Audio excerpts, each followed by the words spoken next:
Hello and welcome to the first gameplay presentation of our game, The Dwarves.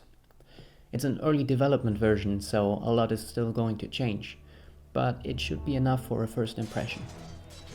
I'm playing Glandolin, a dwarf from the Fifthling clan, and like all the other dwarven clans, they guard Girdlegard. That's the world the game takes place in. This battle is later gonna be the tutorial in the game, and I'd say we'll just jump right into the action. It's not just the other dwarves that fight automatically, Glandolin also fights by himself if you're inactive.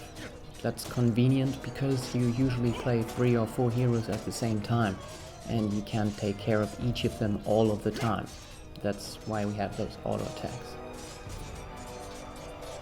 Well, I'll leave my allies behind and move further towards this bridge. Your task is taking care of your hero's positions and the special attacks. Glandolin can do a jump attack. We've seen this earlier, but I'll do it again. He also has this charge attack that allows him to push enemies to the side and out of the way. Here we were able to see why that can be quite effective. I just pushed some orcs off the bridge. His third special attack is a mighty blow, dealing lots of damage and throwing enemies back in a straight line.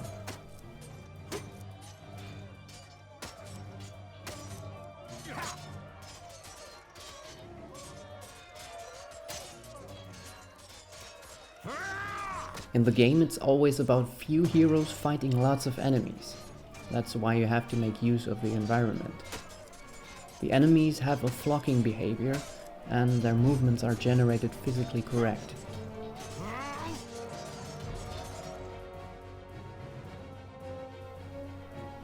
By the way, you can't use special attacks all the time, because they use up action points, so you have to consider when to use which of the attacks.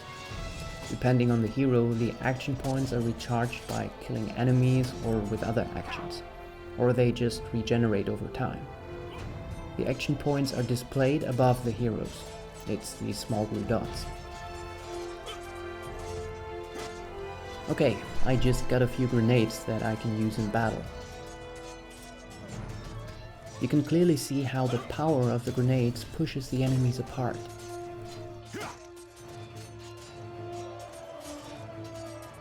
All in all, there are 15 playable heroes in the game, and each of them has their own special abilities that can be leveled up. And of course, each of the heroes has different strengths and weaknesses.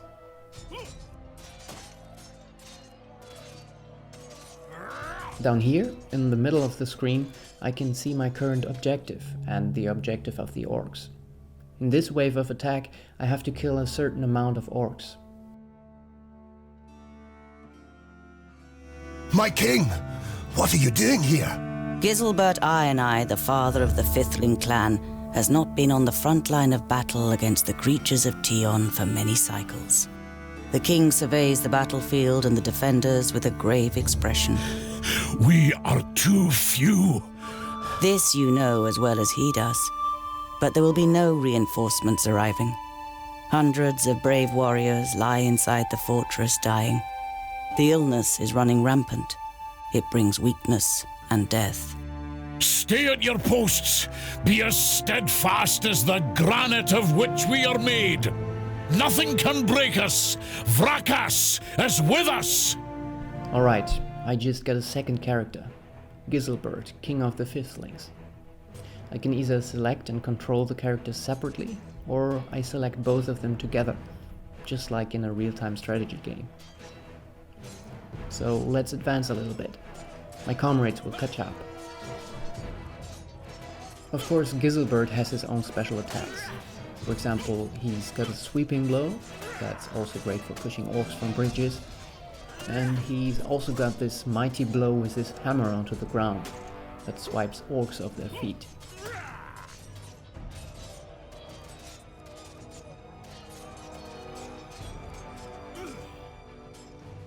Later in the game, the abilities of different heroes can complement each other.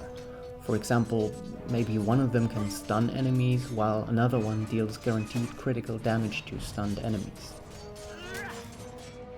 we'll just ignore these ogres here and move towards those catapults. That will be the target of the second wave of attack. But we'll just skip that and move right to the end of the tutorial.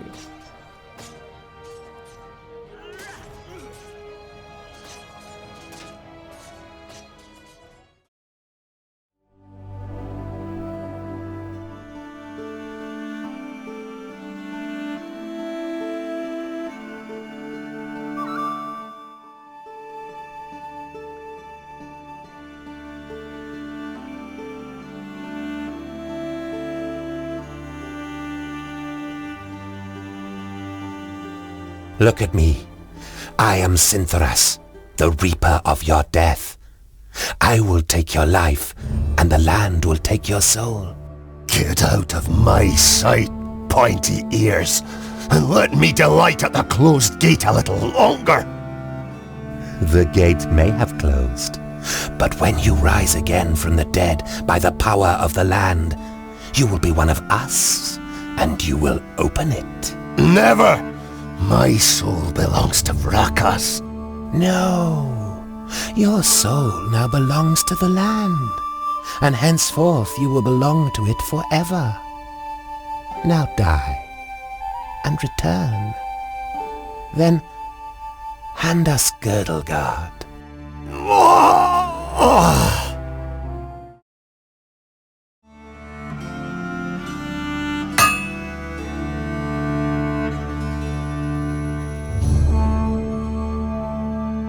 You're a perfectionist, Tungdil Bolafar.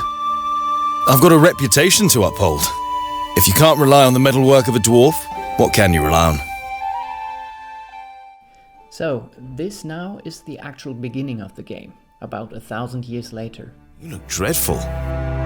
What a charmer. The maid gives you an ironic, reprimanding scowl. Ikana has been crying half the night. When you were teething, I carried you around the vaults. You played with my beard and I sang you to sleep. Frala smiles. She's heard this story many times before. That was 23 cycles ago, but I'm quite sure you didn't sing. You might have grumbled a bit.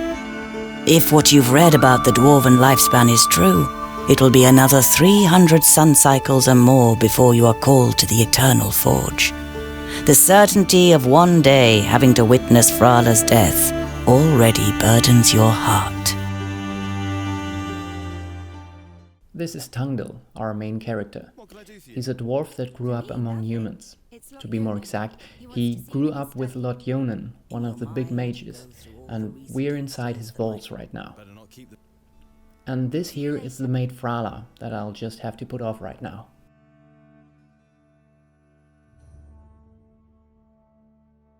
I can now move around freely with Tungdil and examine different objects in the environment.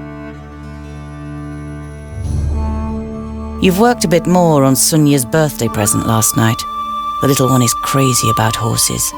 You, on the other hand, prefer to keep your distance unless you're fitting them with hooves. Too many legs and way too big. Before we now scout around in the vault some more and set out into the world, we'll end this first small gameplay presentation. If you support us on Kickstarter, you can get a first alpha version of the games beginning within this year, and will then receive regular updates until the game is released in mid-2016. We hope that you liked this small impression, and we're looking forward to your feedback.